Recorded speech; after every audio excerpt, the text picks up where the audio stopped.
నమస్తే అండి. నమస్తే జయ. రమగారు, మనము మృశ్యకటికం అని ఒకటి సిరీస్ చెప్పుకున్నాం. అలాంటిది ఏమన్నా ఉన్నాయండి? సిరీస్ కాదు, సింగిల్ నాటకం చెప్తాం. ఇది ఒక సంస్కృత నాటకమే. సంస్కృత నాటకం. తెలుగు పేరు మాత్రం తారుమారు. పూర్వం అట శాండిల్యుడని ఒక బ్రాహ్మణ యువకుడు ఉండేవాడు. కడు నిరుపేద పాపం. భోజనం గడిచేది కాదు వాడికి, మహాభోజనాసక్తి. తన వేరే విద్య పెద్దగా చదువుకోవడానికి బద్ధకం, ఏదో అలా ఉండేవాడు. అయితే ఎక్కడ భోజనం గడవడలు, భుక్తి గడవడల అతను చేసే పనులతోటి.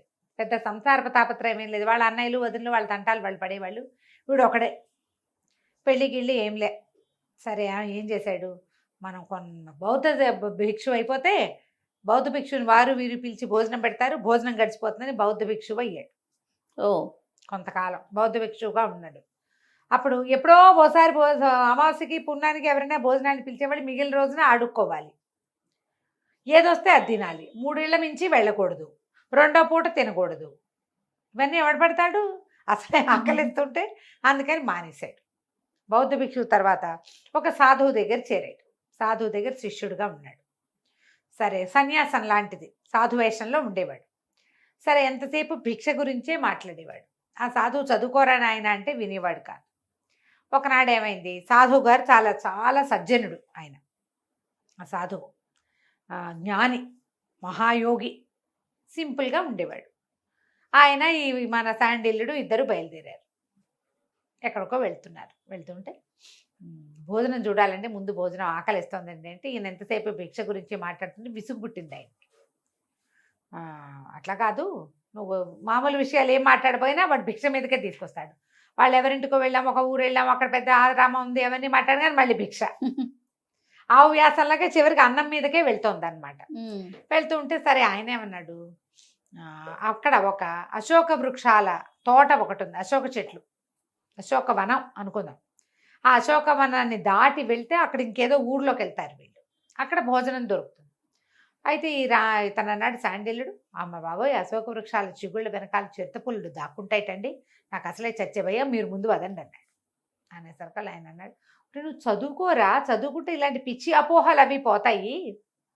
అశోక చెట్టు ఆ పైన ఉంటుంది, దాని చిగుళ్ళ వెనకాల ఆకాశంలో చిరుతపులు దాక్కోవటం ఏమిటి, కిందకి గుంపుగా ఉందనుకో, పొదల వెనకాల దాక్కుంటాయి. వృక్షాల వెనకాల చిరుతపుళ్ళు ఎట్ట దాక్కుంటాయి? అదే కదా, పులి ఎట్ట దాక్కుంటుంది పైన, వాటి వెనకాల దాక్కోదు, ఎక్కితే చెట్టు ఎక్కుతుంది. పైగా ఇది మామూలు వనము, అడవి కాదు, వీటిలలోకి ఎందుకు వస్తాయి, చదువుకుంటే కదా జ్ఞానం వచ్చేది. సరే, ఇంతలో ఏమైంది, ఇట్లా మాట్లాడుకుంటూ వెళ్తున్నారు. ఈ అశోకవనంలో ఒక ఆవిడ వచ్చి కూర్చుంది. ఆవిడ పేరు వసంతసేన. ఈ వసంతసేన ఆ ఊళ్ళో ఉన్న ఒక గణిక కూతురు. ఈ అమ్మాయి ఒక పరభృతిక అని ఒకటి, తర్వాత మధురిక అని ఇద్దరు స్నేహితురాళ్లతోటి కలిసి ఈ అశోకవనానికి వచ్చింది. ఈవిడికి రామిలకుడు అని ఒక ఫ్రెండ్ ఉన్నాడు. లోపలికి వచ్చాక ఏం చేసి, పేర్లు బాగున్నాయి. ఈ మధురికని, నువ్వు పోయి అది తీసుకురా, నువ్వు రామిలకుడిని పిలుచుకురా, మేమిద్దరం లోపల ఉంటాము అని చెప్పింది. అశోకవనం లోపలికి నడిచి వెళ్తూ ఒక చెట్టు కింద కూర్చుని హాహాహా అని చక్కగా పాట పాడుతుంటే ఆ పాట ఇవి ముందు నడుస్తున్నారు కదా సాధువు గారు శాండిల్యుడు, వీళ్ళిద్దరికీ వినపడేసరికి ఆ పాట ఎంజాయ్ చేయడం మొదలుపెట్టాడు అతను. ఎంత బాగుంది పాట, ఈ పాట పాడే అమ్మాయి ఎంత బాగుంటుందో ఇవి ఆలోచించుకుంటున్నారు. ఆలోచిస్తుంటే ఏమైంది, ముందుకెళ్ళి గురువుగారు ఈ పాట వినండి ఎంత బాగుందంటే, ఏముంది ఆ పాటలో, సంసారం వదిలిపెట్టుకున్నాం, మనకి ఇట్టవన్నీ ఉండకూడదన్నాడు. ఈ లోపల ఈ అమ్మాయి పాట సంగీతం అని సంగీతం వినపడుతున్న వైపుకి దారి తీసాడు శాండిల్యుడు. దారి తీస్తే ఆ పిల్ల ఎంత అందంగా ఉందో. ఇద్దరు కబుర్లు చెప్పుకుంటున్నారు అమ్మాయిలు ఇద్దరు, హీరోయిన్ వాళ్ళు చెలికెత్తాను. వీడికి ఏమర్థమైంది, ఈ పిల్ల వేశ్య గారి కుమార్తెని, ధనం ఉన్న వాళ్ళకి ఈమె దగ్గర యాక్సెస్ ఉంటుంది. అయ్యో, ఇప్పటిదాకా వాడికి ఆకలిస్తుంది, తిండి మీద ఉందా, సౌందర్యవతిని చూసేసరికల్లా అమ్మాయి మీదకి పోయింది మనం. చూడండి, అయ్యో నా దగ్గర డబ్బులు లేవే, ఉంటే ఈ అమ్మాయి దగ్గరికి వెళ్ళగలిగేవాడినే నేను, ఇట్లా రకరకాల ఊహాపోహాలు చేస్తున్నాడు. ఇంతలో ఏమైంది, ఏవో పువ్వులు కనపడ్డాయి. ఆ పువ్వులు కోద్దామనుకున్నారు అమ్మాయిలు ఇద్దరు. ఈ పిల్ల ఎగిరెగిరి కోయబోతోంది. ఇంతలో ఏమైందట, ఈ వసంతసేనకి జీవితకాలం అయిపోయింది. ఒక యమభట్టుడు ఒకడు వచ్చి అక్కడ చెట్టు పక్కన నిలబడి ఉన్నాడు. అయ్యో, ఈ పిల్ల ఆయుష్ తీరంగానే తీసుకుపోవటానికి. ఆయుష్ తీరటానికి అమ్మాయి ఏదో ఒకటి చెయ్యాలి క్రియ. పువ్వులు కోయటం కోసం ఓ చెట్టు పక్కన నిలబడి ఎగిరి కోస్తుంటే చెట్టు పక్కగా ఒక చిట్టి పుట్టదు. ఈ యమభట్టుడు ఇమీడియట్గా సర్పంగా మారి ఆ పుట్ట మీదకి కాలేసి ఎగరబోతున్న అమ్మాయిని కాటేశాడు. కాటేయంగానే అమ్మాయి కేకలు పెట్టి పడిపోయింది.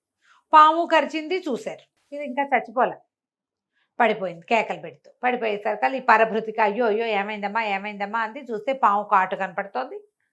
అక్కడి నుంచి ఆ పిల్ల ఏడవటం మొదలుపెట్టి, అయ్యో వీడు కంగారు పడిపోయాడు, అయ్యో అయ్యో పాము గరిచిందండి, అమ్మాయి చచ్చిపోయేలాగా ఉందండి అంటే గురువుగారు అన్నాడు, ఏముందిరా కాలం తీరిపోయింది, కర్మలు నశించినాయి అనమాట ఈ జన్మలో, అందుకని పోయిందంటే వీడికి ఒళ్ళు మండిపోయింది. గురుగారు ఎంత దుర్మార్గుడు, పిల్ల చూస్తే ముట్టుకుంటే మాసిపోయేలాగా ఉంది, అంత చక్కగా సంగీతం పాడింది, అది చచ్చిపోతుంటే కర్మంటాడా, అయ్యో అనద్దు. అదే కదా. పరిగెత్తుకుంటూ అక్కడికి వెళ్ళేసరికల్లా దగ్గరికి వెళ్తే ఈ అమ్మాయి వస్తే మా అమ్మకి నా నమస్కారాలు చెప్పు, రామిలకుడికి చెప్పు, నేను నా పంచప్రాణాలు వాడేనని అని కాస్త ప్రాణం వదిలేసింది. చచ్చిపోయేసరికి దగ్గరికి వెళ్ళేసరికి అప్పటిదాకా పాడుతూ చేతులు చాపుతూ మహాసౌందర్యవతిగా కనపడ్డ అమ్మాయి అట్లా నిశ్చేష్టగా చచ్చి పడుండేసరికల్లా ఈ శాండిల్ ఓ అని పెద్ద పెట్టును ఏడ్చి కూర్చున్నాడు దాని దగ్గర. దుఃఖం వస్తుంది చూడు ఎవరైనా చనిపోయేసరికి. ఈ పరభృతికి నిర్ఘాంతపోయింది, వీడెవడో మహానుభావుడు వచ్చేస్తున్నాడు, ఎందుకు ఏడుస్తున్నాడో అర్థం కాలే. కానీ తర్వాత ఏమనిపించింది, ఈయన సాధు వేషంలో ఉన్నాడు, ఎంత దయాద్ర హృదయుడు.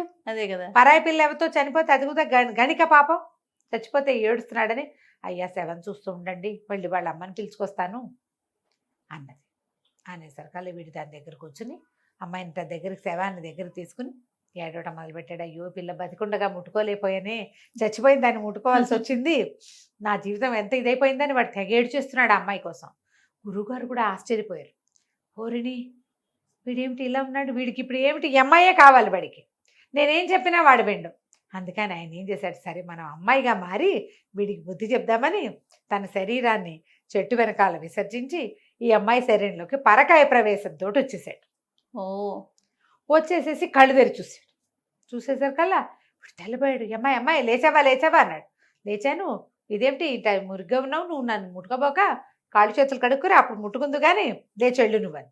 వీళ్ళు నిర్ఘాంతపడి, పిల్ల ఎంత పవిత్రురాలు, అవటానికి గణిక కూతురని పిల్ల చాలా మంచి బుద్ధిమంతురాలని పోయి కాళ్ళు చేతులు కడుక్కొచ్చేసరికల్లా ఈ అమ్మాయి వసంతసేన రూపంలో ఉన్న గురువుగారు అన్నారు, చక్కగా చదువుకోకూడదు నువ్వు,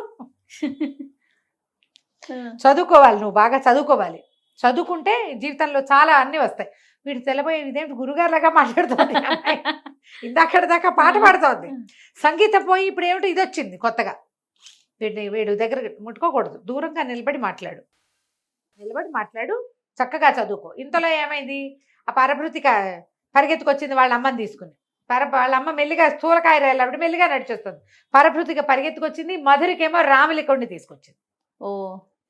వాడు పరిగెత్తుకుంటూ వచ్చి ప్రేయసేని దగ్గర పడి, ఎవడరా నువ్వు మీద పడతావు పక్కన నుంచి. ఆ రామిలకుడు తెల్లబడి, ఇదేంటి ఏమైంది, నీకు కోపం వచ్చిందా, నేను లేటుగా వచ్చానని నేను వెళ్ళి చెంగు పుచ్చుకోబోయాడు. చిచ్చి చెంగొతులు వెధవ నల్లమోహన్ నువ్వును, ఎవడరా నువ్వు ఆడవాళ్ళని ముట్టుకుంటావో అని కాదు. వీని ఎట్లా గుర్తుపడతాడు, గురువు గారు వసంతసేన వేషంలో ఉన్నాడు కానీ రామిలకుడిని గుర్తుపట్టలేడు, ఆయనకి తెలియదు కదా. రామిలకుడు తెలపి, ఏమైంది ఈ అమ్మాయికి, ఎందుకు ఇట్లా మాట్లాడుతోంది. ఆ పరభృతికి పరిగెత్తుకుంటూ వెళితే వాళ్ళ అమ్మతో పాటు వైద్యుడిని తెచ్చింది. వైద్యుడు వచ్చాడు, అమ్మాయికి పాము గడిచింది అని చెప్పేసి మొత్తం ఆయన తెచ్చాడు, విషానికి విరుగుడికి బోళ్ళని మందులు తెచ్చాడు, మొత్తం అన్నీ పరిచాడు. పరవంగానే వసంతసేనది, వైద్యం చదువుకున్నావా నువ్వు, ఏం చదివావు చెప్పు, విషాలు ఎన్ని రకాలు, ఏ మందు వేస్తావు దేనికి అనేసరికల్లా వైద్యుడు తెల్లబడి, ఇదేంటి పిల్ల విచిత్రంగా మాట్లాడుతోంది, నాకు తెలుసని చెప్పబోయాడు. అక్కడి నుంచి ప్రశ్నలు మొదలుపెట్టింది. గురువుగారికి చదవచ్చు, ఆయన వసంతసేన రూపంలో ఉన్నాడు, విషవైద్యుడు రాగానే వాడి మీద ప్రశ్న సంధిస్తున్నాడు. వాడు అన్నాడు, ఇది మన వల్ల దిగేది కాదు, పిల్లకి పిచ్చెక్కినట్టుంది, ఏమిటో కొత్తగా మాట్లాడుతుంది, ఇంకోటి ఎవరినో తెస్తానన్నాడు. ఈవిడేమో రామిలకుడిని తిడుతుంది, రామిలకుడిని తిట్టిపోసేస్తోంది. వీడికేమో ఈ శాండిల్యుడు పక్కన నుంచున్నాడు. వీడికి అమ్మాయి ఇంతకుముందు రా మన ఇద్దరం మాట్లాడుకుందామని పిలిచింది కదా, చదువుకో ఇదికో అంటోంది. ఇప్పుడు సడన్ గా రామిలకుడు వచ్చేసరికి సీన్ అంతా మారిపోయింది.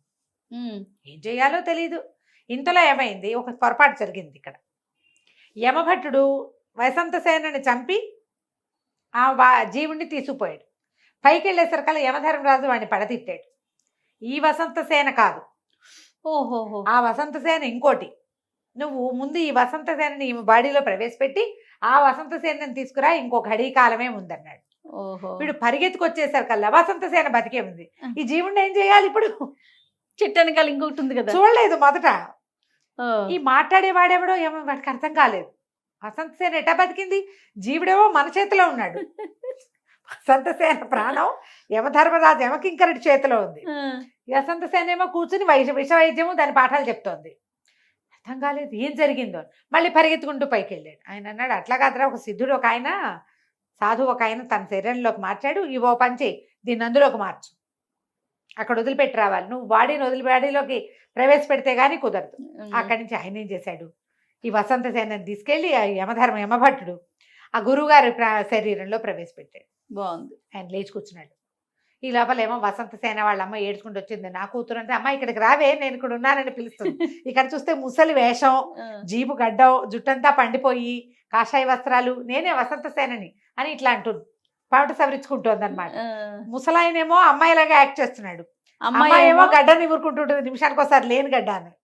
అంత గందరగోళం మెంటలెక్కిపోతుంది. వాళ్ళకి ఏం చేయాలో తెలియటం లేదు. ఆ తండ్రి వచ్చాడు, ఈ తల్లి వచ్చింది. అక్కడి నుంచి రామలకండు కూడా పిలుస్తున్నాడు. ఇద్దరు ఒకళ్ళని చూసుకుంటున్నారు. ఏం చెయ్యాలో తెలియలేదు. ఇప్పుడు ఎలా ఇది ఎందులో కాదు ఇందులోకి వస్తుంది? వీడికి ఒక్క నిమిషం తర్వాత ఏమర్థమైందంటే, వసంత సేన డిట్టో గురువుగారి లాగా యాక్ట్ చేస్తోందని, గురువుగారేమో వసంత సేన లాగా ప్రవర్తిస్తున్నాడని. మాట అది అంత గొంత అలాగే ఉంది, మొగ్గొంతే. అక్కడి నుంచి వీడు అర్థం కాలేదు, అటు ఇటు చూడడం మొదలుపెట్టారు వీళ్ళు. ఈ లోపల ఇంకో వైద్యుడు వచ్చాడు. వైద్యుడు వచ్చి ఆయనకి తెలిసింది, పిల్ల మీద ఏదో ప్రయోగం జరిగింది, ఎవరో గురువుగారు ప్రవేశించాడు అని చెప్పాడు. ప్రయోగంగా జరిగింది గురువుగారు. ఈ లోపల మళ్ళీ యమకింకరుడు ఆ అసలు వసంత సేనని తీసుకెళ్లి ప్రవేశపెట్టి మళ్ళీ కిందకు వచ్చాడు చూడ్డానికి. ఆయనకే చెప్పాడు, బాబు క్షమించండి, ఇదేదైనా మీరు మార్చకపోతే ఇదంతా సెట్ అవ్వదండి. మన ఈ లోపల నన్ను పైకి రానివ్వరు, నరక ద్వారం ప్రవేశము ద్వారం మూసేశారు, నాకు సరిగ్గా బాడీలోకి ప్రవేశపెట్టాలి. వాడు ఎందుకు పరిగెత్తుకొచ్చాడు? వసంత సేన శరీరాన్ని కాల్చేస్తారేమో అని పరిగెత్తుకొచ్చాడు. కాల్చకుండా ఇంకొక ఆయన ఎక్కిపోయాడు అందులోకి. మొత్తానికి ఏం చేశారు, ఆయన బతిమలాడితే గురువుగారు వసంత సేన శరీరంలోకి వసంత సేనని పంపించి తన శరీరంలోకి తమించారు. వసంత సేన రాములకుడు వాళ్ళిద్దరు పరభృతికని మధురికని వాళ్ళ అమ్మని వెంబడి పెట్టుకుని వాళ్ళ ఇంటికి వెళ్ళారు. శాండిల్యుడేమో భోజనం పెట్టిస్తారండి ఇవాళకైనా, ఈ రోజంతా ఈ కథతోటే ముగిసిపోయిందని గురువుగారితో కలిసి బయలుదేరిపోయాడు. ఒక్క గంటలో ఎంత కథ తారుమారైపోయింది. నాటకం ఎంత బాగుంటుందో. ఈ పడిపోయిన వసంత సేన టైమని లేచి కూర్చోటం, గురువు గారి లాగా యాక్ట్ చేయటం, వచ్చిన వాడిని జనాయించేయటం కామెడీగా ఉంటుంది, ఎక్సలెంట్ గా ఉంటుంది. నాటకం సంస్కృతం పేరైతే నాకు గుర్తు రావట్లేదు, దాని పేరు పట్టుకుని మళ్ళీ పెడదాం. కామెంట్స్ జనాలు అడుగుతారు కదా సంస్కృత నాటకం ఏంటండి అని, చూద్దాం. పల్లవ మహేంద్ర వర్మ నాటకం అని గుర్తుంది పేరు, తెలుగు పేరు. దీని సంస్కృత నాటకం కూడా నాకు తెలుసు, ఆ పేరు జ్ఞాపకం రావట్లేదు. కథ కంచికి మనం ఇంటికి. నమస్తే రమ్మగారు. నమస్తే.